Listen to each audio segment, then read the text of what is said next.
Jeff, you're Cool. okay if we record this, right? Okay, first I'm going to kick all of you off. Since I've been given total control, I'm gonna do a Thanos snap and half of you are gone. So no, just kidding.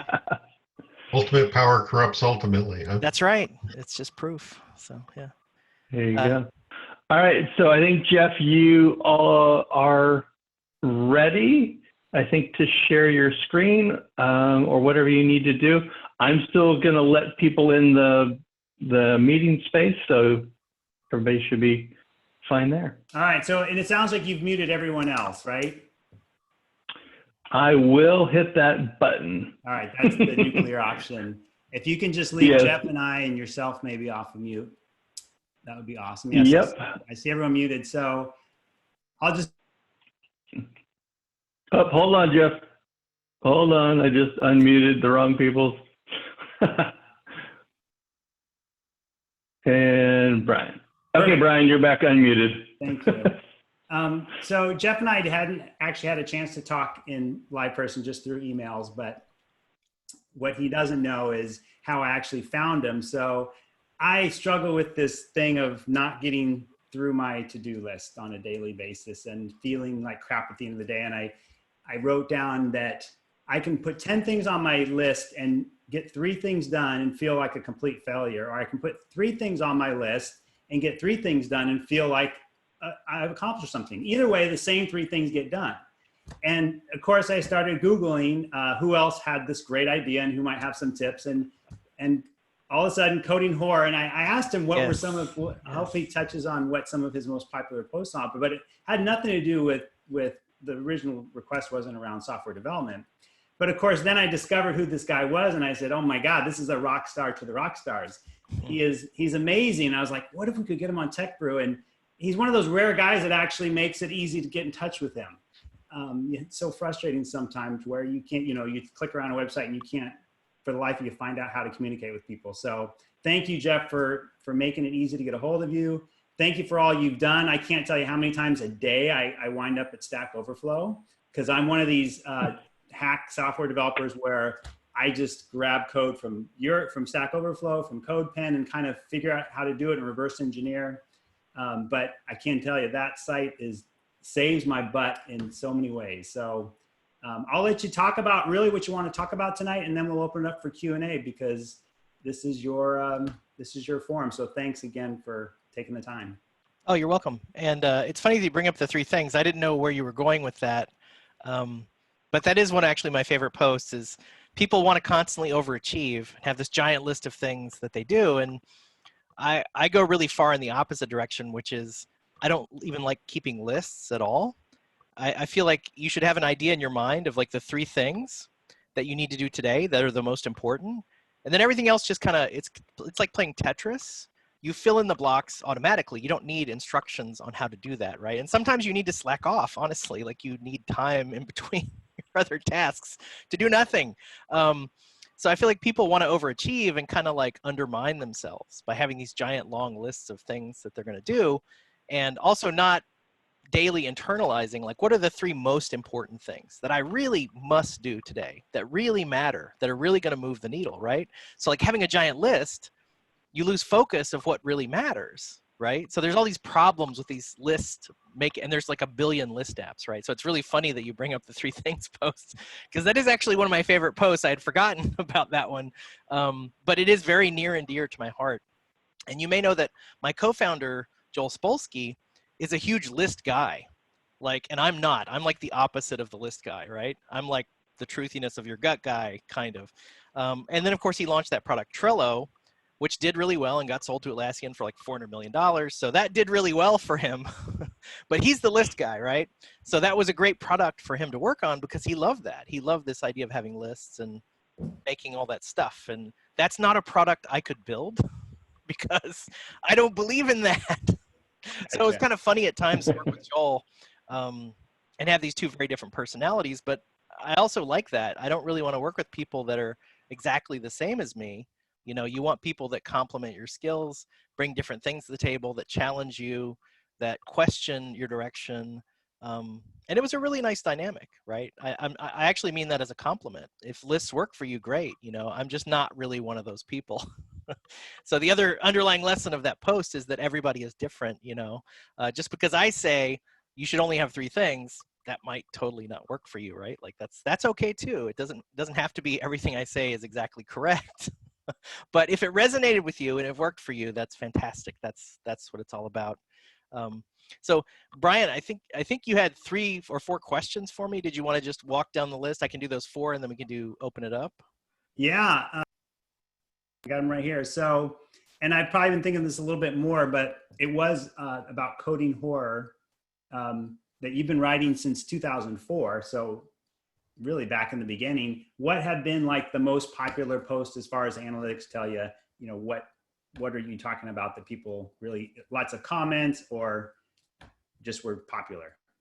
Well, it's interesting because I don't actually look at it that way. I have a blog post called, it's about the field of dreams approach to writing, which is you can't have this mindset of writing about what you think is going to be popular. You have to write about what you're feeling and what you feel strongly about and what you feel compelled to write about. And the interesting thing about that approach is it's almost like boxing. It's almost like a boxing match, right? You're constantly throwing punches. You're like thinking, I'm gonna throw this punch, I'm gonna throw this punch and throw this punch.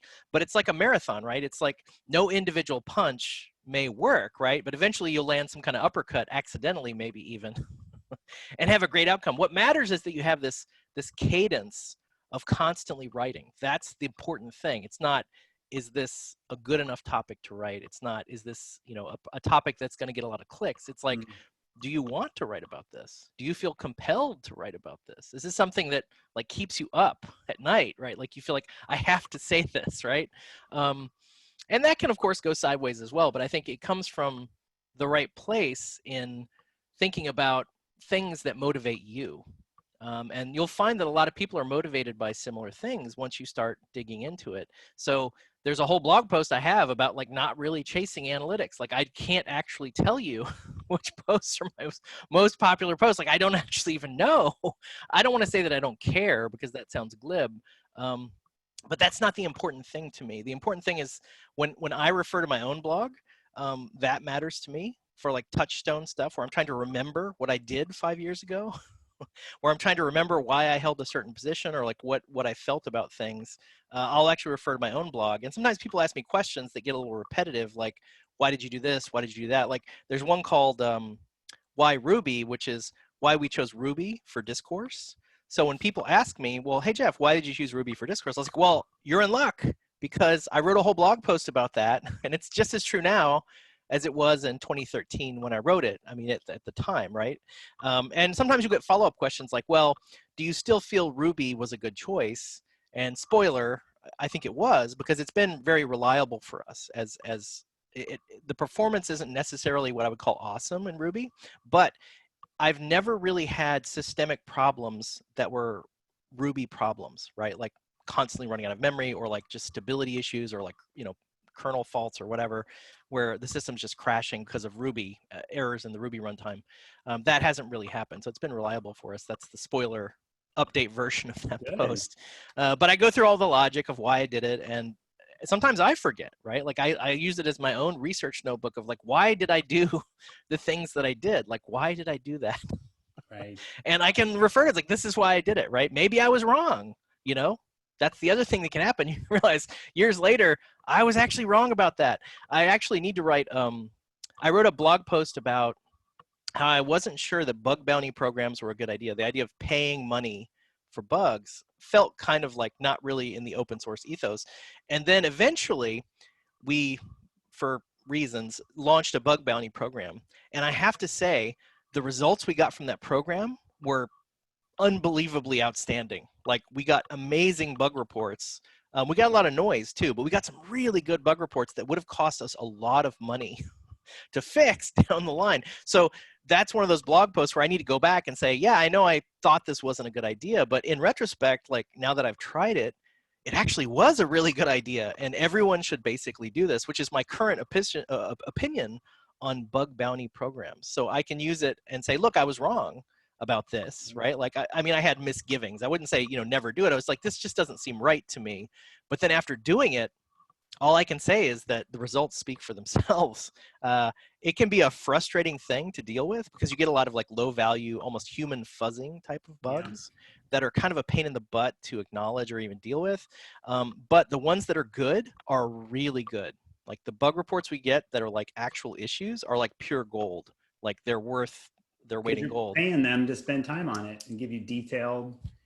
And a certain percentage of people are very good at it. A large percent are not good at it. That's the downside of the bug bounty program. But they want you to pay them, so they'll spend a lot of time trying to convince you that this is a real bug and you have to pay them. And there's a lot of screening that has to go on. That's the downside of the program. But the ones who make it through and are actually good are really good. And we were not getting these reports from any other source. So that's another way to look at, blogging and writing about this stuff. It's like it's your research notebook, and it gives you a track record of why you thought something and how your mind can change over time on various positions that you hold. So I kind of see it as a human change log. it is, and that's the classic use. And it's kind of sad that and I haven't been blogging a lot lately either, so I'm as guilty as everyone else, but blogging has kind of fallen out of favor. And what is in favor now is like micro formats like Twitter, and you get tweet storms, which I have resignedly acknowledged as like the new status quo, like is the tweet storm. And I kind of hate it, but at the same time, it's like, it's the choice between a tweet storm and nothing. So I guess I'll take the tweet storm because you do get some good information from those sometimes. It's a lot easier to read them as a blog entry though, I will say that. I do kind of wish people that do tweet storms would go back and repackage them as like paragraphs so I could read it easier. You know what I mean? Like, as a book, like a blog to book, you could do tweet storm to a book. Yes. So if you want to learn about our bug bounty program, it's at hackerone.com/discourse. Okay. And you have to be very prescriptive in your bug bounty program of exactly what you're looking for. We learned that very early on. If you're not super specific about what you want from the bug bounty program and how it works, you're going to get just unbelievable amounts of noise. So it's almost like you soft launch the program early on and debug it. And then after you get some good rules in place, formally launch it with like actual bounties. And it's been great. Like it's surprisingly effective for us. So where in the launch process would you introduce that? After beta or before you start charging for your product? You would soft launch with no rewards because unless you're really careful in what you're asking for and how you want people to report and what you want them to report on, you're going to get just a ton of noise that'll take a lot of time. And you can also pay the bug bounty programs to triage for you, which can be expensive, but can be worth it depending on the kind of reports you're getting. We got kind of a good deal because we have a friendly relationship with HackerOne and they want to use me as a reference. But I do actually recommend that depending on what kind of reports you're getting, because you can spend a lot of time triaging just stuff that isn't really helpful to you. That's the downside. But about 5 to 10% of the time, you get really good reports that would have cost us a lot of money had they come out later. So yeah.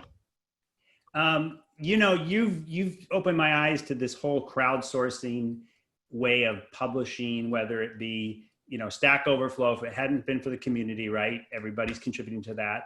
I'm kind of discovering all these other crowdsourcing ways that companies are sort of building their whole business models based on this whole crowd. I read something about how it's just Facebook is nothing but the crowd, right? They just provide the interface.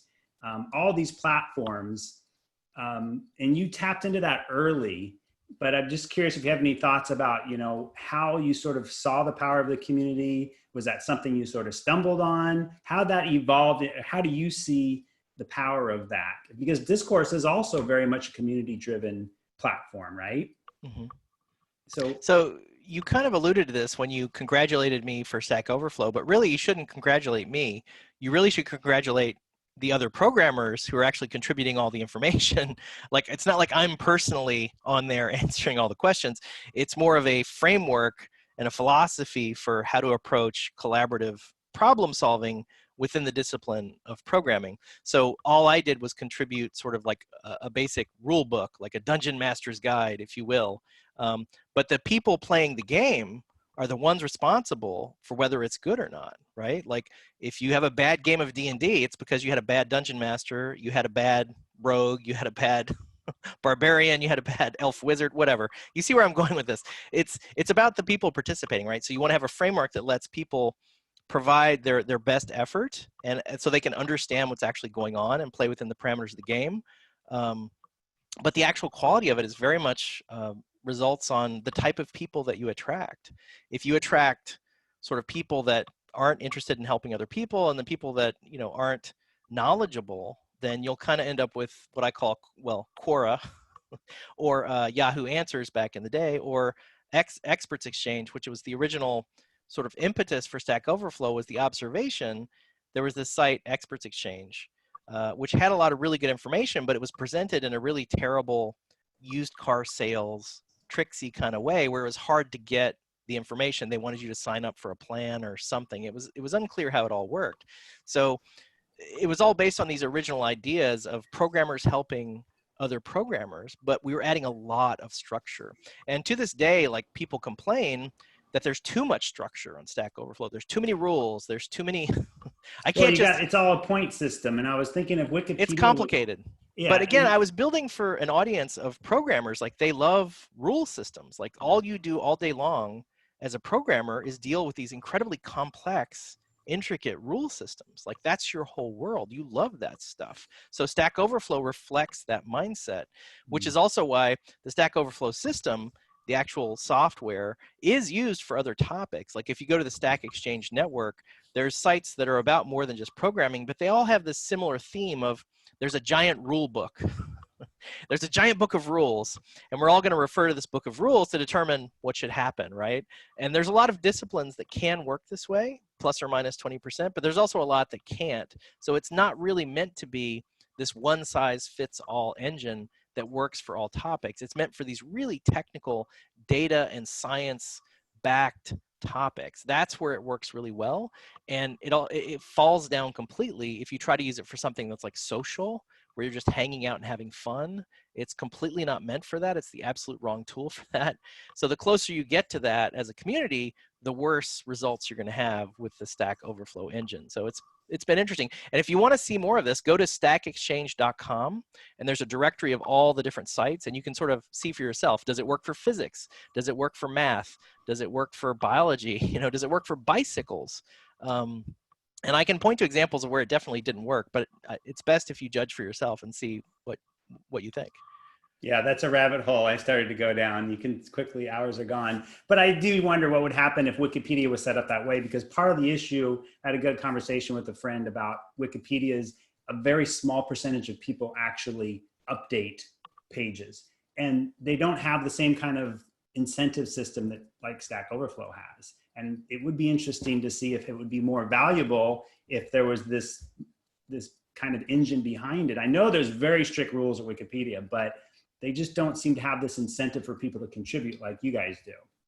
Well, we're doing more what I call fun size units of work. Wikipedia is a much stricter unit of work. For example, if you think about the topic, if I pick some random topic on Wikipedia, like, I don't know, something boring like asphalt, there's literally a topic on Wikipedia about asphalt. I mean, the stuff that goes on roads, right? Whole topic about asphalt, right? Well, you could have thousands of questions about asphalt, but you're only ever going to have one Wikipedia entry about asphalt, right? So already you can see that Wikipedia has a much stricter problem space. There's only one article about Italy. There's only one article about asphalt. But in the Stack engine, you could have hundreds of questions, thousands, hundreds of thousands of questions about Java, about C#, about, you know, Ruby, you know, Python, hundreds of thousands of questions. Now, you will still get conflicts, right? You will have the same exact question about something in Python will come up 5 different ways using 5 different sets of terminology that have like no overlap. Humans are amazing at this. They'll have a problem and use no words in common, and yet it's the same problem, right? The same question. So you still have that tension about what's called duplicates. You know, how dare you have a duplicate article about Italy? There can only be one article about Italy, and this is the one, right? Well, there can only be a certain number of questions about some specific Python like operator, right? You're going to run into conflicts eventually. And people get really upset about this, right? They're like, how dare you say that this was a question? I have this subtle difference. This is subtly different than all those other questions. It's like, but is it really? Because you don't really want duplication. So we inherit a lot of the same tensions at Stack Overflow. And again, when I say we, I mean historically. Formally, just to be clear, like I haven't been there since 2012, but the philosophy is very similar in that you're trying to help as many people as possible with the same artifacts, right? Like the value of a question on Stack Overflow is not, did it help me? The value of it is did it help 10 other programmers? Did it help 100 other programmers? Did it help 10,000 other programmers? That's the metric that we use. So if you come in with a question that's so narrow, it's like, Joel had a ridiculous example for this, but I'm going to use it. He's like, why is this red car parked on my street? That's my question. It's like, well, I don't know why that car is parked on your street, right? That's very, very specific to you. Why do red cars exist? How many red cars of this model exist? I don't know. There's other questions you could ask that would be answerable, but maybe not that one. That one's a little too specific to you. So you're always judging the questions that are being asked on utility, like how useful is this question, not just to you, but to everyone else reading it. And if it's not useful enough, then it's like, well, it's too narrow. We can't really help you, right? And people get really upset by this because we inherited that tension from Wikipedia, just like there's only one article. There's no article called, why is this red car on my street in Wikipedia, right? Like no one would ever do that, but you could. You could have a wiki that was all about your street if you wanted to. So, yeah. All right, that helps. So I've taken enough time. Why don't we open it up? Stuart, do you know how to do the hand raising thing, or people can just unmute themselves? I want to give other folks the opportunity to ask questions.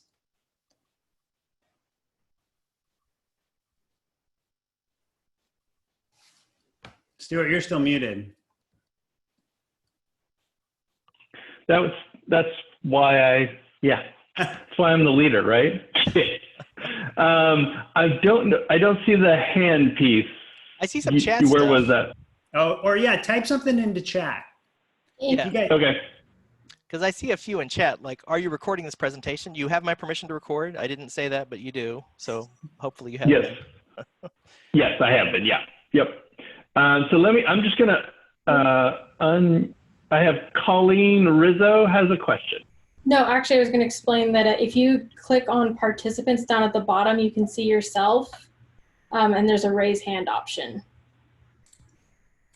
Yeah, the problem with Zoom is it's different on everybody's platforms are not consistent. Like while we're waiting for that system to become working, I do have some questions you had here, and there's actually one that I wanted to talk about because it's kind of funny. It says here, what do you want people to know about you, and what would it say on your tombstone? Yes. So oddly enough, I have thoughts about this. So the tombstone thing. So I figure by the time I die, so I'm turning 50, so I got, I don't know, 30, 40 years, maybe if I'm lucky. I figure by the time I die, video tombstones are going to be a thing, right? That's what I'm thinking. So what I want is, I want a tombstone that whenever somebody walks by, it rickrolls you. That's what I want. I want a rickroll tombstone that whenever you come by, it plays Never Gonna Give You Up by Rick Astley. That's what I want on my tombstone more than anything. So I actually have an answer. I've given this a lot of thought, and that's what I want. And I'm going to make sure my wife knows. And being a woman, statistically, she's going to outlive me. So I'm counting on her to make this happen for me. So video tombstones, I get it. As someone who invented a hardware company, I'm sure you can pull that off too. Tell me about the keyboard really quick. You have a special keyboard. That was a collaboration with WASD keyboards. So I didn't really, do the hardware part of that. WASD had keyboards before this, but I wanted a sort of artisanal, a specific kind of keyboard that was sort of minimalist, like not a bunch of RGB lighting. This was even before RGB lighting was a thing, but I could see it coming. But, sort of minimalist, just like white LEDs, the white backplate, just very clean, very simple, a certain type of switch that I liked. And Wayman Kwong, who's the CEO of WASD, was very kindly able to work with me and make that happen. And I gave him the rights, the branding, all that stuff. This isn't really about me making money. It was just something that I wanted to exist. And there's so many mechanical keyboards now that it's a little bit quaint, but at the time there weren't as many. So it was nice to have one that was just sort of simple, clean, clear. And there's a book that I loved called Code. And that kind of inspired the key. It's a Charles Petzold book talking about the history of code. It's a really great book. But that book kind of inspired me of like the simplicity of code, the beauty of code. So it was a little bit aesthetic, but that was sort of the thinking and what went into it. It's still available if you go to, I think it's codekeyboards.com. I'll check. Yeah, I saw it. And you're right, there are a lot of Yes. different mechanical keyboards on available now. Yeah, but if this one in particular, it's codekeyboards.com, and it doesn't, no money routes to me when you buy it. It all goes to WSD in case you're curious. It's just something that I wanted to exist. So, I Well, was you happy do to what you make- want to do, not for the money anymore. That's the beauty of where you're at in the world. Okay. All right. So, Jeff, I got some hands raised here. So let's call on a few people here. Let's go with Jeff Lawler. Go ahead. Hey, Jeff. Yeah, really excited to meet you. This is great. Glad you came to our town, or well, virtually came to our town anyways. So first off, I wanted to point out that Experts Exchange is actually here locally in San Luis Obispo. Totally agree with your comments. Right. You know, in the old days, what I would do is when they had their plea for money to find the answer, I would do a view source on the page, and the answer was in the HTML. So good tip for, 15 years ago. Anyways, my question. So I'm working on a website that's going to go head to head with Facebook with no advertisements and no tracking. My question to you is, a big part of this is going to be raising the level of discourse on the site. I'm wondering what are your ideas for a Facebook in order to, keep the conversation civil? What kinds of changes would you make in Facebook to do that? That's a big question. So really, we should be discussing your tombstone, because you're up against Facebook and discourse right from the get-go. So we should really be discussing your tombstone. But more seriously, I don't know. I don't think you can replace Facebook at this point. I think the network effects are too strong for them. Mhm. I think you have to build things that offer sort of accessory experiences to Facebook, because all you can really hope for at this point is for Facebook to stop being cool with young kids, which was kind of happening with Instagram. I don't know if you noticed this, but all the younger kids are all over Instagram. They don't really do a whole lot of Facebook. And unfortunately for us as a society, Facebook was smart enough to figure this out and actually bought Instagram because they saw this happening. Because I don't know if you know this, but Facebook did this thing where they would give away a free app that was like a VPN. And then they would, behind the scenes, look at the VPN traffic to see what apps people are using on their phones. And they actually used that to prioritize what they were buying, which is very Facebookian thing to do. I mean, it's Machiavellian to the extreme, but that's what they did. And they knew that Instagram was hugely popular, bought Instagram. But the Instagram model is really the correct model. You're going to build some kind of alternative accessory type experience. I think we're kind of seeing that now with like TikTok, where TikTok is all about these video snippets, whereas Instagram was all about images, although Instagram also does video now too. So you've asked a really difficult question, which is like, how do you destroy Facebook? And the answer is, I think you have to wait for Facebook to kind of destroy itself. The problem is that Facebook is pretty smart and very Machiavellian. And that they have Instagram has extended their life at least 10 years, in my opinion. I'm not happy about it. Well, specifically, I was asking, what kind of features, what kind of improvements would you make to raise the level of discourse so that, the bullying isn't there, the misinformation gets taken care of, things like that? I think this is really one of my goals. Sure. No, I totally understand. It's just it's a very broad question. It's some of the stuff we struggle with at Discourse too. Is how do you build a community where people treat each other in a nice, reasonable way?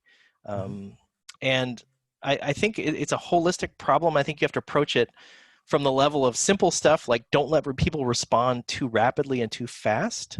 If you think of failure modes in communication, one is people who are just too invested and they reply too much. you know, like almost like really rate limiting people's, like you can reply with one thing, but it's got to be really good, right? This is what you get. And you don't get to reply any further, which feels very antithetical, right? Like, why would you build a system that limits how often people can reply? Isn't that the opposite of engagement? And it kind of is. But if you start scaling things up to like, you know, what if there were 100 people replying to some news article that just came out in the news? What if there were 1,000 people? What about 10,000 people? Enough of those people are going to reply that how would you even read it all? You know, like you can't, no human mind can process all the input of all those people. So I think actually micro communities is in many ways kind of the future. And you kind of saw us do this at Stack Overflow and Stack Exchange, where we were building these little vertical communities that were about programming, that were about bicycles, that were about, you know, these very, very narrow topics. So you're kind of segregating the community. So it's not just a bunch of people all talking to each other in a way that like it doesn't scale, right? So I think I'm a big fan of micro communities based on areas of interest. And I think you've seen Facebook kind of get into this with Facebook groups. Yes. But I'm not sure it's really a solvable problem at scale. Like I think the answer is almost to like reduce the scale, to like have people break apart into smaller groups that are more manageable. You see this with private WhatsApp groups all the time that people maintain. So I think it's kind of like two opposing forces here, and I'm not sure that you can really solve it at scale. Like you have to scale back. Thanks, Jeff Lawler. Appreciate it. Yeah, I appreciate your answer. Bob and Carol from SCORE, you have a question. Yeah, I do. I'm almost embarrassed to answer it because I can only understand about 4 or 5% of what Jeff is saying, because I'm from a prior decade or 2 or 3 or 4. However, you said something that got my interest, and from a business point of view, I understood it well. It appears that you're looking for people that answer questions or ask questions that are very of interest to lots of people. And that's goes against my grain of other thinking. If I were trying to approach people that did something, a design, I'm a hardware guy, I would want to be asking questions, or I would want to be a site where someone could go and get an answer to a question that almost nobody had the answer to, because then I'd be getting smarter. So I'd like you to comment on that, recognizing that I don't really understand your model very well, but I just found that interesting. So please go ahead. Sure. No, you bring up a really interesting point, which is people that are very talented, that have a lot of skills, don't tend to ask a lot of questions because they self-medicate. Like a lot of the questions they have, they're so good at researching that they'll find answers more rapidly by themselves than they would by asking. But the other phenomenon that's interesting here is there's always what I call someone that knows more kung fu than you, right? No matter how good you are at something, someone else is going to be better, particularly on the internet. The amount of latent talent on the globe is astonishing. And I'm talking like way outside the United States too. There's some really, really smart people. And not just that, but there's these micro areas of knowledge. Like as a programmer, there's so much to know that even if you're an expert in one area, you may be a complete beginner in another area.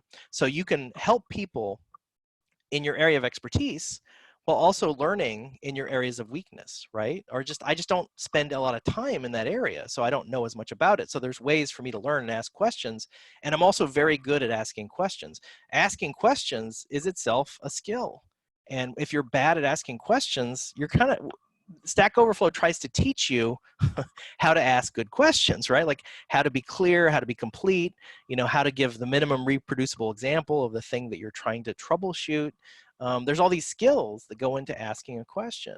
So I think there's so many ways to learn that this idea that you got to ask a really hard question, I don't think is really true. Like I think that there's just so many questions to ask and the volume of knowledge is so wide and so vast that there's always someone with more kung fu than you. And that's the biggest lesson, right? Like no matter how good you are, someone else is going to be better, and that's okay because we can learn from each other, right?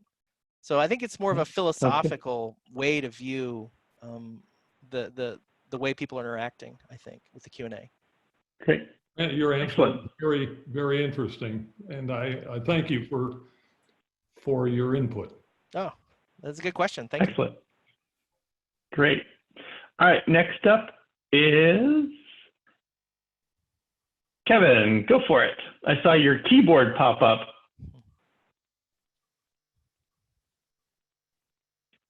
Oh, Kevin, I think you're offline. There we go. Can you hear me now? There you go. Okay. Yes. Excellent. Yeah, so I'm fanboying a little bit since I've read your blog since high school and kind of followed Stack Overflow before it didn't exist into when it existed, like through my college years, and it's just been tremendous. So thank you for that. It's a great time to be a developer. First of all, I really appreciate that. And can I make an observation? Yeah. One of the things that John Siracusa told me that was a value of what I was doing was the idea that as you do things, you talk about those things, right? Like how you did it, why you did it, all the decisions you made, and people can learn from that, right? Like I love to hear that. Like you're OG, like you were there for the beta. That's fantastic. That's wonderful. And you got to see the sausage getting made, right? Like we weren't always making the right decisions. It wasn't like we were like, yes, we know exactly what to do. There were so many things where like we had no idea what we were doing, right? And like we learned, we were like, this is completely the wrong solution. Like we need to change all this stuff. So hopefully you got to see the sausage getting made. It wasn't like some magical idea that just popped out of my head because I'm such a genius. That's the opposite. Like anyone can do this, right? And if you're honest about how you're doing it and you're open about how you're doing it, even more people can do it, right? That's the thing. So that's wonderful, and thank you. I've interrupted you, but carry on. Oh, no, thank you. That was going to be my first question, actually. It was, the gamification of Stack Overflow. The site grew so quickly, right? There's so many people that jumped on it. Do you feel like the problems you ran into with growing the site felt natural because you understood the developer mindset? Or was it like whack-a-mole, like, oh my gosh, there's so many trolls on my site, kind of thing? Well, I think it was the community that was offering the solutions to a lot of our problems. The thing is, they'll offer 5 different solutions, of which 3 are probably not great and 2 are equally good. So you have to kind of decide, well, which direction do we go in? It was amazing to me, like how once the community was invested and they had reputation systems and they were getting value out of it, like how much they wanted it to work because it was useful. They were your allies. And one of the things that's been hard for me is like Stack Overflow, some of the leadership has kind of lost touch, I think, with, it pains me to say this, but they kind of lost touch with the community for various reasons and started distrusting the community. And like, I feel like a lot was lost in that transition, unfortunately, but it could be just growing pains too, because to be honest, like you talked about the reputation system. Well, one downside of a reputation system is it becomes a little bit competitive, right? And think about competition, like as the site scales, as you grow, as you reach more and more developers, you're going to reach a lot of developers that don't really want to play this competition game. It's not really their cup of tea. And that's a completely legitimate criticism of Stack Overflow, is like we've added these layers of gameplay and these layers of reputation that make everything semi-competitive.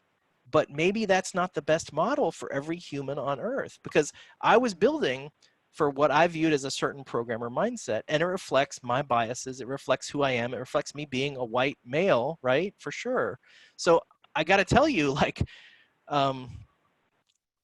we didn't always make the right decisions. And even now, there may be repercussions of the system that are not fully understood as it scales up to this enormous system, and it has to change, and they have to be flexible and figure this stuff out. So the amount you can learn from the community, I think, is tremendous, but it's kind of like the bug bounty program. It's a lot of noise too. So you have to be willing to accept the noise to get to the signal up here. And if you're like, oh, I don't like this noise, well, you're never going to get to the signal, right? You got to do the work to get the signal back from the community, because a lot of people really want this to work. And some of them they had amazing ideas that were better than my ideas. And that was my favorite thing. My favorite thing was to go on Meta and see an idea that was better than my idea. that made my day, right? That was like, oh my God, that's such a great idea. And I didn't even think of that, right? Of course, then I end up getting all the credit, right? Because like, oh, well, Jeff built this system, but I didn't really. I was just really good at synthesizing all the feedback I was getting from people and trying to have a reasonable path forward and just to push forward, right? That was really it. That was really all I was doing. It wasn't like I was some magical genius, because believe me, I'm definitely not. I just was good at a certain number of synthesizing input and picking a direction forward and getting people to say, look, I think this is a good idea. I'm not 100% sure, but let's do this thing. And people like that. You know, they like having a direction. They like having a way to go, and they like being listened to, right? At least the 10% of the signal up here, they like that. So I mean, developers are some of the most opinionated people on the planet. I feel like, you know, it should work this way kind of thing, right? And just dealing with that many people at scale is tremendous. You know, and the really scale is much bigger when I left, because it was getting really difficult when I left. There were parts that were very hard. It was a very big city at that point. There were times when I was like, I need a break from this, right? Like it got to be kind of overwhelming by the time I left. So, you know, I appreciate the difficulties that you have at scale. It's not easy to solve all this stuff. To have big city problems is a whole different ball of wax, right? Yeah. So I don't want to understate any of the challenges they're facing. Speaking of the reputation system, have you crossed paths with John Skeet? You know, like as it was growing, did you know? I don't follow the meta completely. Well, there's a blog entry. We got him a signed picture of a unicorn when I think he got to 100,000 reputation. I can't remember how much it was. Now that seems quaint. I think he has like 1 million reputation. Right. But if you search the blog for unicorn painting, use the Google search operator, narrow it to that site, blog Stack Overflow. That's how I do it. So I'm just telling you how I do it. And search for unicorn painting. And so, yes, and I did meet, and we actually recorded a Stack Overflow podcast with John Skeet, me and Joel, when we were in London. That would have been in 2010, back in the day. Very good. Excellent. All right. Thank you, Kevin. I appreciate your enthusiasm. And Jeff, we've got, looks like one more left here. So one sounds perfect. Yep. Colleen Rizzo. So go for it. Just curious, I know you're not with Stack Overflow anymore, but there's such an international community that kind of deals with the same things, but they can't communicate given language barriers. Do you see a kind of a future of there being the language barriers being brought down so that coders can communicate with each other and solve problems that are probably being solved over and over again in different languages, speaking languages? Right. No, I know what you mean. And actually, after I left, they launched Stack Overflow in, I think, Russian, Japanese. I think there's one in Spanish. It wasn't, I was kind of a literalist on this stuff. Like, my feeling was, we got to start with English. Like, we got to focus on English before we do anything. But after I left, there are some Stack Overflow sites in specific languages, and I don't have the list in front of me, unfortunately. But that's one thing that definitely happened, is we acknowledge that for certain developer communities, particularly Japanese developers, there just isn't a lot of English overlap, right? So it's hard for them to really participate on the Stack Overflow proper. So I think that was addressed. That was more Joel's than mine, and I think it happened after I left. And then just like general difficulties communicating in English, there's two schools of thought on this. One is that I've really come around to, particularly in the last couple of years, is that there needs to be a beginner version of Stack Overflow with relaxed rules. I fought this for a decade, right? Like the whole time I was at Stack Overflow from 2008 until 2012. So I can't say a decade. For the 4 years I was there, I was like, no, there's no way we want anything like this. But having seen Stack Overflow grow and some of the challenges that new people have coming onto Stack Overflow, I think it would make sense to have sort of a new user version of Stack Overflow with people that are more amenable to doing one-to-one mentoring and are willing to sort of go the extra mile to help people beyond what they normally would. I think this makes sense, and I kind of have been urging, I don't know if they'll actually do it, but I've been urging Stack Overflow to do this because we saw this on the network. We have two Unix sites. We have one called Unix and Linux, and one called Ubuntu. And it was like, well, weird. Why do we have 2 Unix sites, right? Like our whole thing is there's only one version of the question, right? But here's 2 sites that seem to overlap. Then on the English, there's an English Stack Exchange. There was a bunch of people coming on with really beginner English questions, which weren't interesting to sort of the experts in English. So that, again, striated into 2 different sites. You have English and then English learners, right?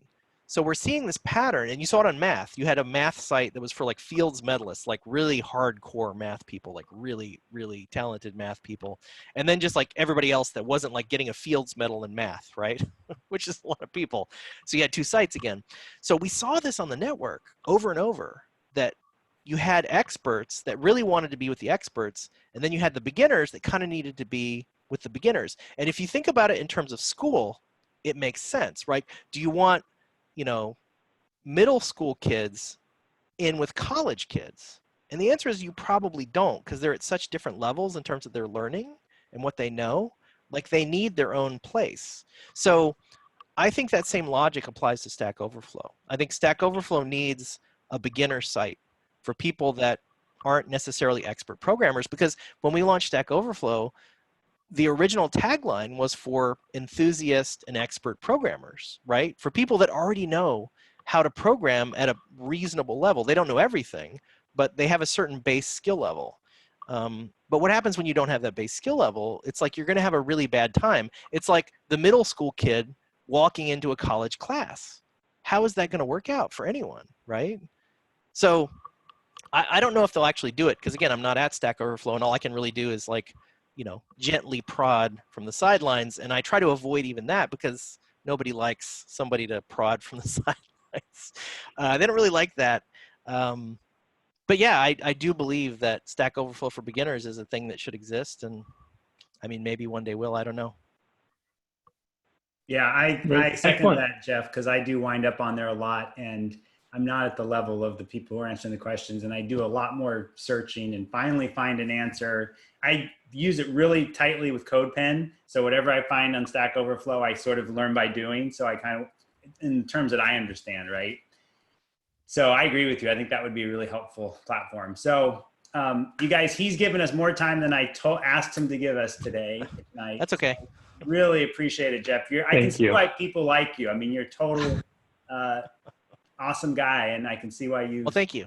Been so successful. And for the people who don't know about his past, he's sort of like, Stack Overflow is kind of like the Facebook for the developing community. I mean, that's how big it really is. I would say Wikipedia. I think Wikipedia is a better analogy.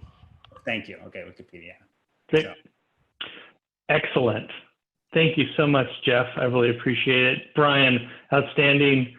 Thanks for all the questions, everyone. We will be here next month at June 8th, I think is when we're heading up. Brian's going to launch us off. But thank you so much, everyone. I really appreciate it. And before you go, can I plug my current project? Oh, Discourse. Please. Anything else you want to Absolutely, share? yes.